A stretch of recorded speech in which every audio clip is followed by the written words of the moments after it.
حضور صلی اللہ تعالیٰ علیہ وسلم نے فرمایا کہ اگر کوئی مسلمان نماز کو جان بوجھ کے چھوڑ دیتا ہے اس کے ایمان کے لیے خطرہ ہو جاتا ہے۔ من ترک الصلاۃ متعمدا فقد کفر، وہ کفر کے قریب پہنچ جاتا ہے۔ فاقیموا الصلاۃ، نماز قائم کرو، وآتوا الزکاۃ، زکوٰۃ دو، واعتصموا باللہ، اور اللہ کے دین کو مضبوط پکڑ لو، اللہ کی رسی کو مضبوط پکڑ لو۔ ہوا مولاکم، وہی اللہ تمہارا مولا ہے۔ فنعم المولا، کتنا اچھا تمہارا مولا ہے۔ ونعم النصیر، کتنا اچھا تمہارا مددگار ہے۔ تو اللہ تبارک و تعالی نے تمام مومنین کو حکم دیا ہے کہ نماز قائم کرو۔ نماز فرض ہے، اسلام کا بنیادی رکن ہے۔ 5 وقت کی نماز جو فرض ہے وہ ہر بالغ پر، مرد، عورت، لڑکی، لڑکا، سب پر ہے، فرض ہے،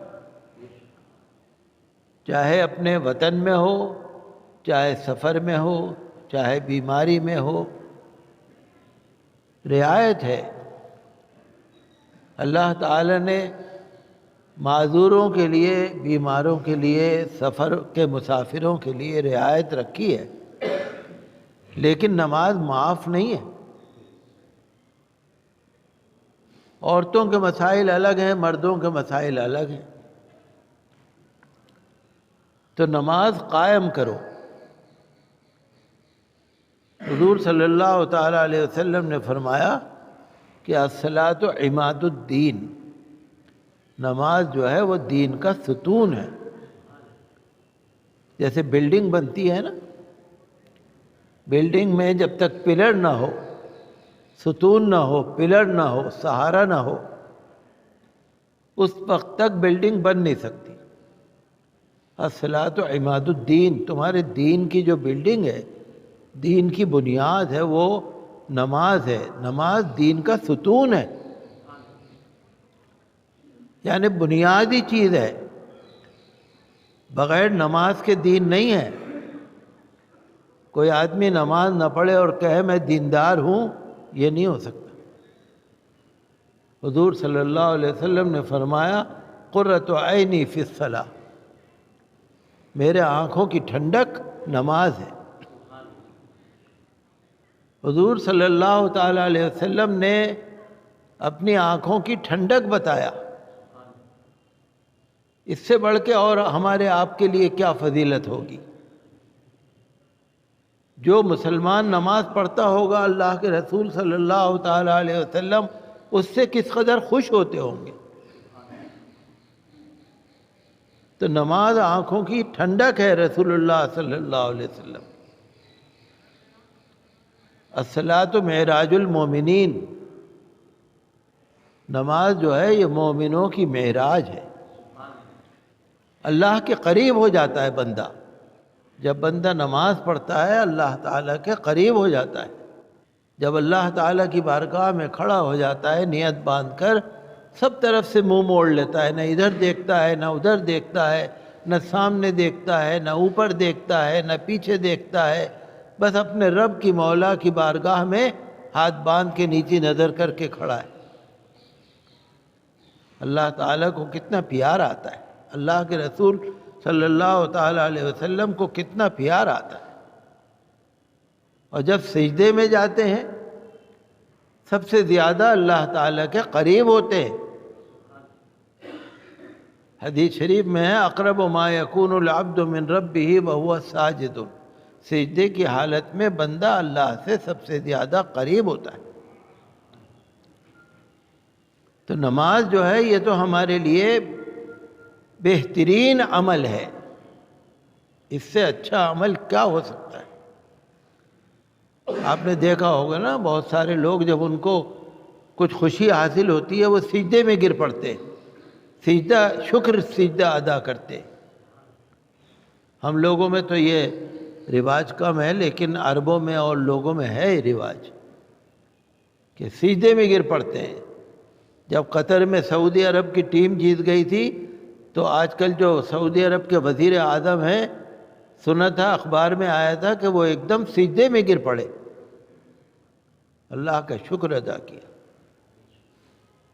تو ہمیں بھی سب کو چاہیے کہ جب اللہ تعالی ہم کو کوئی نعمت سے نوازے، اللہ کی بارگاہ میں سجدہ شکر ادا کریں۔ اللہ تیرا شکر ہے، پروردگار تیرا شکر ہے۔ اللہ کی ہزاروں لاکھوں کروڑوں نعمتیں ہمارے پاس ہیں اور ہم اس کا شکر ادا نہیں کرتے۔ تو اسی طرح حضور صلی اللہ تعالیٰ علیہ وسلم نے فرمایا کہ اگر کوئی مسلمان نماز کو جان بوجھ کے چھوڑ دیتا ہے، اس کے ایمان کے لیے خطرہ ہو جاتا ہے۔ من ترک الصلاۃ متعمدا فقد کفر، وہ کفر کے قریب پہنچ جاتا ہے۔ آج کل آپ دیکھتے ہیں نا مسلمانوں میں نماز کی پابندی، جماعت کی پابندی بہت ہی کم ہو گئی۔ گھروں میں تو ماحول ہی نہیں ہے، عورتوں میں، جوان بچوں میں، جوان بچیوں میں، 10 سال سے اوپر کے بچوں بچیوں میں رواج ہی نہیں ہے، عمل ہی نہیں ہے کچھ۔ عورتوں کو بھی گھروں کا ماحول آپ دیکھیں اور بازاروں کا ماحول بھی ایسا ہی۔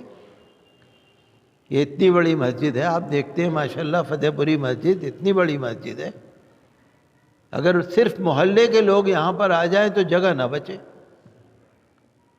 رمضان شریف میں 8-10 دن تک لوگ نماز پڑھتے ہیں، مسجدوں میں جگہ نہیں بچتی، لیکن نماز پڑھتے نہیں لوگ۔ تو نماز تو ہمارے لیے کسی بھی حالت میں چھوڑنے کی چیز ہی نہیں ہے۔ قرآن شریف میں اللہ تعالیٰ نے فرمایا زکوٰۃ دو، زکوٰۃ دو، پائی پائی کا حساب۔ میرے خیال میں شاید ہی کچھ لوگ ایسے ہوں گے جو پائی پائی کا حساب لگا کے زکوٰۃ دیتے ہوں گے، ورنہ نہیں دے پاتے۔ اور جن کے پاس بے شمار پیسہ ہے وہ تو بیچارے حساب لگا ہی نہیں سکتے، یہاں بھی پیسہ، وہاں بھی پیسہ، وہاں بھی پیسہ، وہاں بھی پیسہ، کسی سے لینا ہے، کسی سے دینا ہے، پتہ ہی نہیں کچھ کتنا ہے۔ زکوٰۃ دو، جو پیسہ تجارت میں لگا دیا ہے سب پہ زکوٰۃ ہے۔ 52.5 تولے چاندی کی قیمت سے زیادہ جتنا بھی ہے سب پہ زکوٰۃ ہے۔ 1/40 حصہ زکوٰۃ کا غریبوں کو تلاش کر کر کے دینا ہے، تلاش کر کے۔ تو جو طریقہ ہے نا وہ ہم نہ نماز طریقے سے پڑھ رہے ہیں، نہ وضو طریقے سے کر رہے ہیں، نہ زکوٰۃ طریقے سے دے رہے ہیں، نہ اللہ کے دین کو طریقے سے اپنا رہے ہیں۔ تو جو حالات آج ہمارے ساتھ ہیں پھر تو وہی ہوں گے، اور کیا ہوگا۔ تو اللہ تعالیٰ سے دعا کرنے کی ضرورت ہے۔ زکوٰۃ دینے سے تو ہمارا مال محفوظ ہو جاتا ہے نا، حفاظت ہو جاتی ہے، مال پاک ہو جاتا ہے، میل کچیل سے پاک ہو جاتا ہے۔ تو ہمیں اور آپ کو ہر چیز کو ذمہ داری کے ساتھ، میں تو آپ کو اس لیے بتا رہا ہوں تاکہ آپ کو اور مجھے بھی اندازہ ہو جائے کہ ہمارے عمل کیسے ہیں۔ کچھ آدمی ہیں نا، میرے پاس بھی آتے ہیں لوگ کہ جی ہم بہت پریشان ہیں، کاروبار نہیں ہے، روزگار نہیں ہے۔ میں نے کہا بھائی نماز پڑھا کرو۔ جی ماشاءاللہ میں نماز تو پڑھتا ہوں، میں نماز تو پڑھتا ہوں۔ میں نے کہا بھائی جماعت سے پڑھا کرو۔ ہاں جماعت سے نہیں ہو پاتی نماز، بس یہ ہے۔ میں نے کہا 5 وقت کی پڑھا کرو۔ کہہ رہے ہیں ہاں کبھی کبھی فجر کی عشاء کی نہیں ہو پاتی۔ جب میں نے کہا نماز پڑھا کرو تو کہہ رہے ہیں ہاں میں پڑھتا ہوں، میں تو پڑھتا ہوں، ہمارے گھر میں سب پڑھتے ہیں۔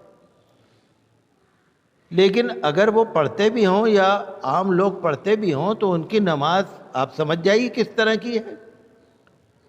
تو میں کسی کی تنقید نہیں کر رہا، میں یہ کہہ رہا ہوں کہ ہماری جو کمی ہے ہم کو تلاش کرنے کی ضرورت ہے کہ کس طریقے سے اللہ تعالیٰ کو تو عاجزی، انکساری، تواضع پسند ہے۔ گھمنڈ، تکبر، غرور، اونچی گردن کر کے چلنا یہ اللہ تعالیٰ کو پسند نہیں ہے۔ جتنی عاجزی ہوگی، جو پھلدار پیڑ ہوتا ہے نا، ہمیشہ جھکا ہوتا ہے۔